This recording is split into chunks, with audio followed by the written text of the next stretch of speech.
Chris Babin, President and CEO of the Better Business Bureau of Acadiana, joining us today with more tips from the BBB. Chris, glad to have you back. Thanks for having me. 6-digit authentication or two-factor authentication, Right. as we always see, you need to have 2 ways of signing into an account, whatever it may be. Why are these numbers so important, though? Yeah, well, it is something that we encourage people to do. It seems like over the last couple of years, people's accounts being accessed by people that shouldn't be in them is happening more and more often. Even passwords, regardless of how strong they are, a lot of times can get stolen with the increase in technology. So two-factor authentication, there's a couple ways to do it. When you log into a bank account, sometimes you have a key fob, you have to have the number on the key fob. But a lot of times they can just text you a phone number, or they can send your email, a number, or they can just send your email a specific number.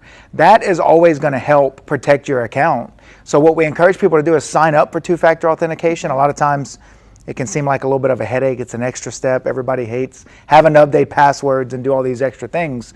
But when your accounts get accessed and you can no longer get in, it becomes even more of a headache. Yeah. And aside from, or in addition to setting up that two-factor authentication, what are some other safety measures that we can be taking when it comes to doing things online? Well, for one, there is never going to be a need to give that code to somebody. So if you receive a phone call and they're pretending to be with customer service and they say we need a code that's sent to your phone, that is always a red flag. Don't do that. But passwords, make sure you're updating them. A lot of us, sometimes myself included, we have the same password for everything. So when that gets compromised, all of a sudden all of our accounts are compromised. So changing that up, or even keeping like a password manager. They have a lot of applications, even free ones, both in the Google Play and the Apple Store, that you can store all your passwords. You put in a code, you can see what's in there, help you keep track of everything. Yeah, and there are lots more tips that the BBB offers on this topic, ways that you guys can stay safe online and keep your information protected. Visit bbb.org to learn more.